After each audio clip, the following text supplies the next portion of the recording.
Setsumetsu Evolution. Hello everyone, T-Fighter Azharu here, and I'll be bringing you this week's V-BT09 card reveals. Hope you enjoyed the video. Alright, on Tuesday, there are two cards revealed, and they are from my favorite clan, Pale Moon. And the first card that is revealed is Happiness Collector. This is her new V standard form. Well, basically this is the same card but with better art. I'm so happy to have her back, and I've been playing her for 4 years already. So I'm gonna have Happiness Collector in both of my standard and premium deck. I'm definitely gonna play her, that's for sure. And also in her new art, you can see her full body at different angle. And I like this one better than the premium starter. I mean premium art. So next card will be Wonder Hanger.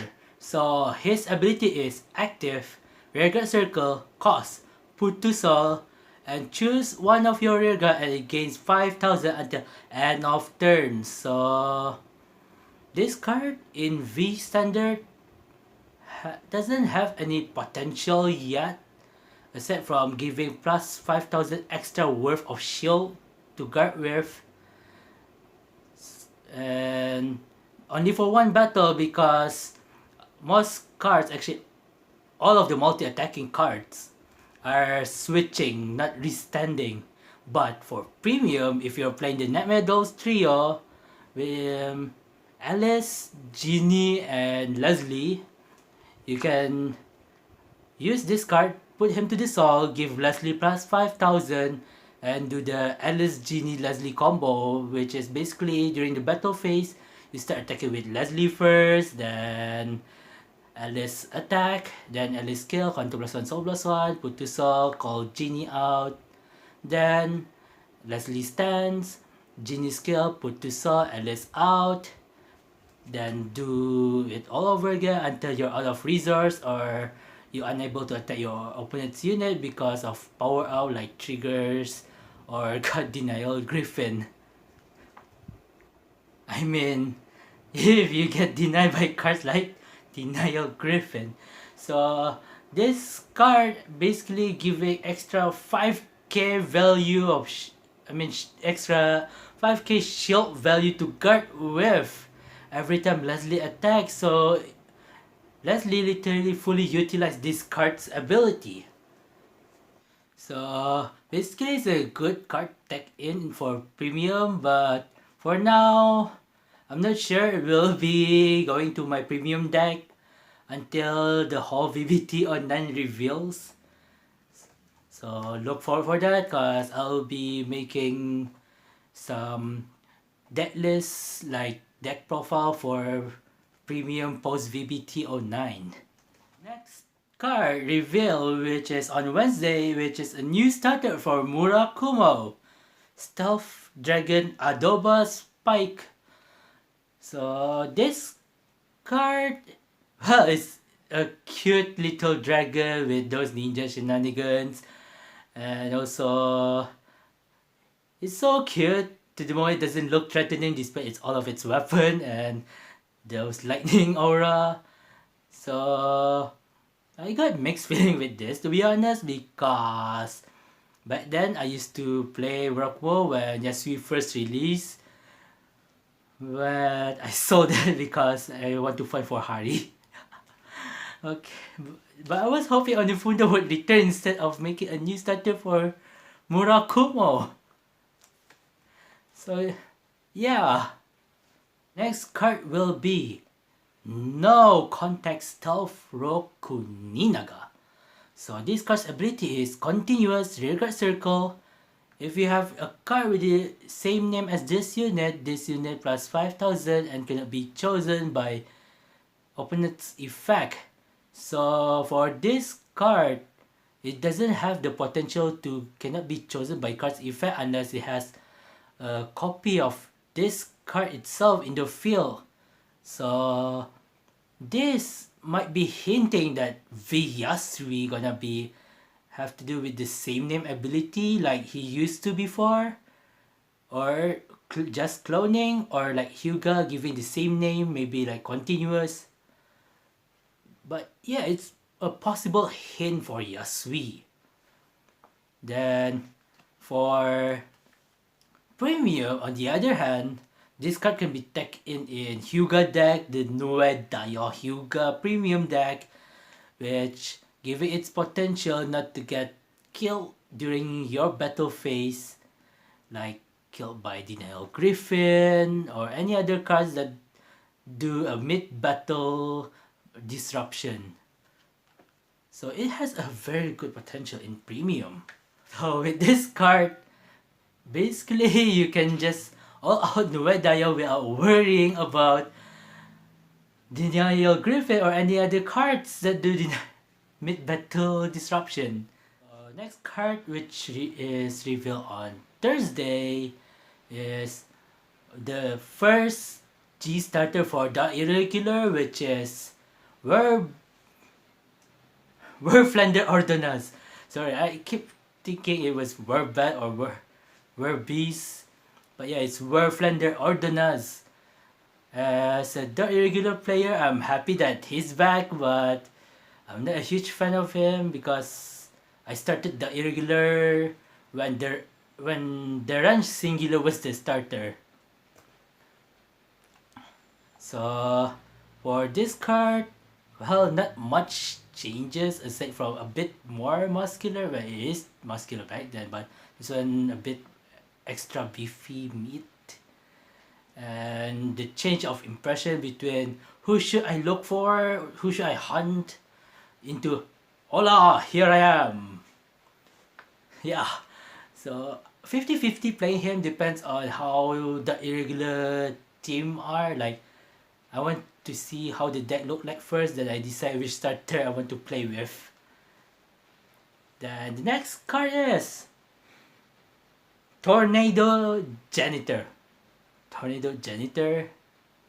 Okay, so sorry, it's just the name that making me trying to laugh here. Sorry.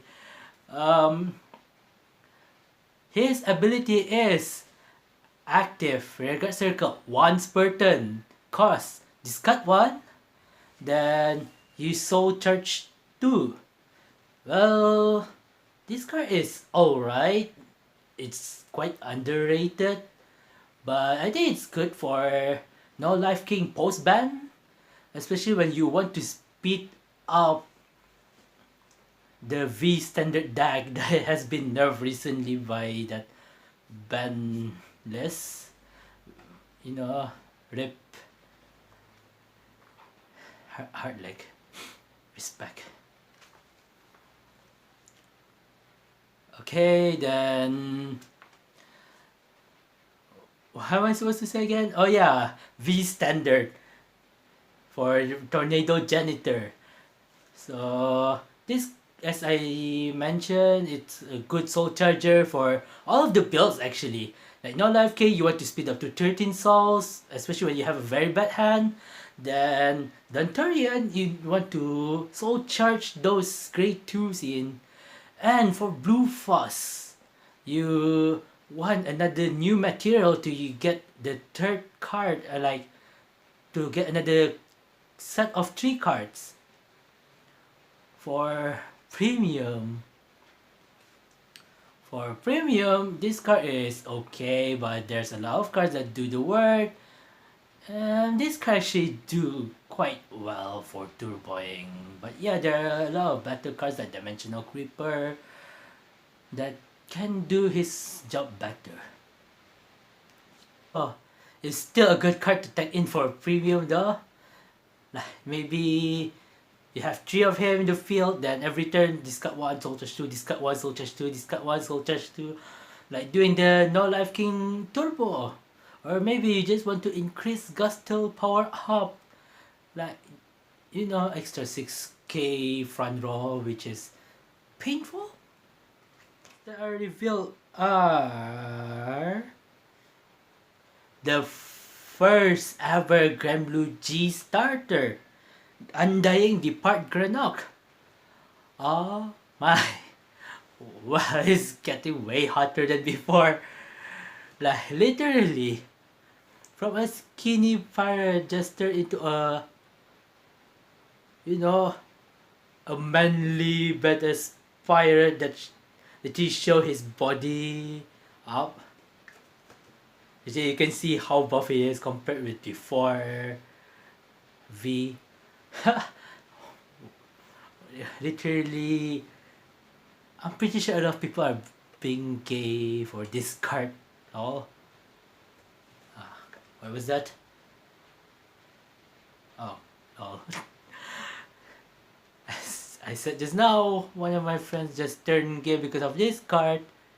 And yes. Welcome back, Granok. Now, have you been worked out? Alright, next card is Skeleton Navigator. Oh, this card is actually good. His ability is active, rearguard circle, rest 2 rearguards, any 2 rearguards, and you drop the top 5 of the cards to the drop zone. So this card has very good potential for Grand Blue, even though it kills your deck very hard. For V standard, you can just improve all of the decks, basically like Cocytus and Buskar. You can give them their full power very early, and for 7 Cs, it's also very useful to tech in those 7 Cs cards that produce treasure marker. Then even for premium, it's still good for 7 Cs especially. Cause you want those cards, Prisoner Dragon and Slash Shade, to be in the drop zone early for your early game rush. And not just that, the rested cards can be replaced by Nightcraw. You can play the V Nightcraw and the G Nightcraw in the same premium deck as long the combination of both must not be exceeding 4. And remember, the G Nightcraw is actually limited to 1, so you can play up to 1 of the G Nightcraw and 3 of the V Nightcraw, and it's still legal. It's literally a very good milling card for both premium and V standard. Like, fishing those cards is just the only side effect is killing your own deck. Wow, it's actually good, but we'll see if it's used in a deck. Like, after all V-BT09 goes in. In my opinion, this card is a bit better than Night Runner. But, you know, Night Runner is a confirmed card since it's your starter.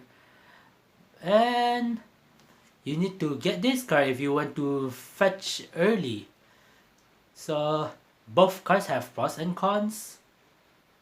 Also, do correct me if I'm wrong about the Nightcraw ban. I mean, does it still apply to the V or not? And also, we have 7C's video. If you are interested to look at the current 7C's V standard, just click the link below in the description and enjoy it. Hopefully you like it too. So, the next one, which is revealed on Friday night for Japan time, or for my place, is still night time. So during the stream on that night, Friday night, or you guys call it Saturday night? Okay, don't mind timeline.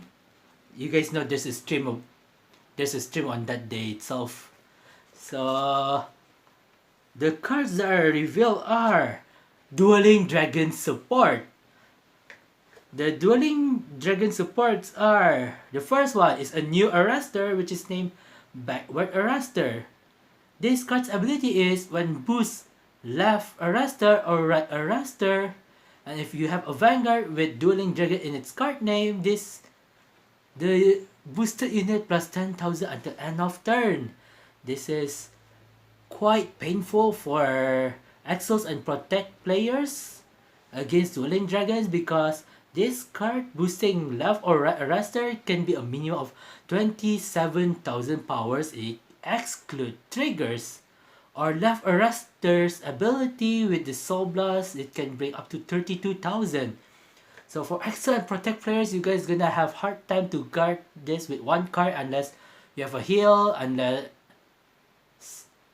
well, if you're a Force player, you still can guard with 15,000 shield, but for Exo and Protect, the only way for you to guard with one card is a heal trigger unless it powers up by 5,000, which is bring it to 25,000 shield value.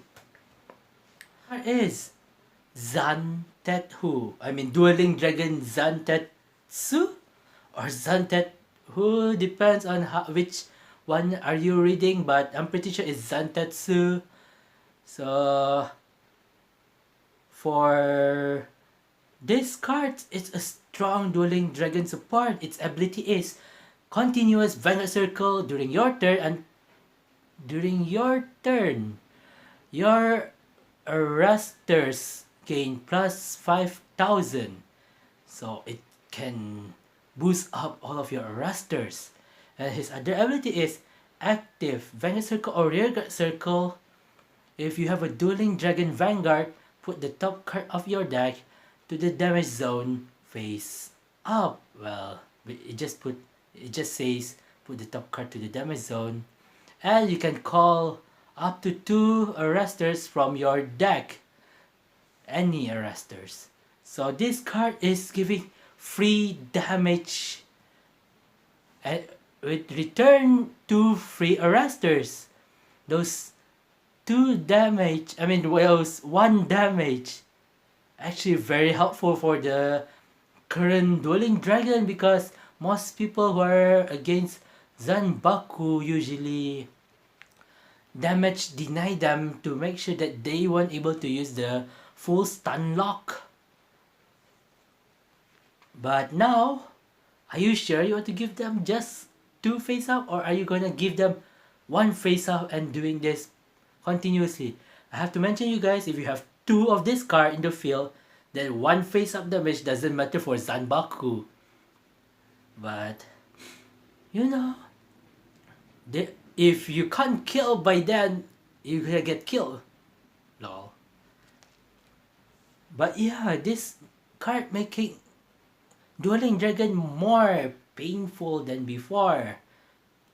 Right? No matter it's at Vanguard Circle or Rearguard Circle, at Vanguard Circle it's gonna boost up all of those arresters, and everyone knows Central Arrestor is strong alone. Then the new Backward Arrestor with the left or right arrestor column gonna bring it to 37 or 42,000 power. So you have to watch out for Dueling Dragons post V-BT09. Well, a lame joke. You can just take damage if you want to scoop the game instead of, you know, scoop the game. At least you do a legal losing. Ha! Alright guys, that's all for this week V-BT09 card reveal. So I hope you enjoyed the video, and also leave some comment if there are things that I'm missing or like additional info that you want to add. We'll consider it. Alright, so see you by next week.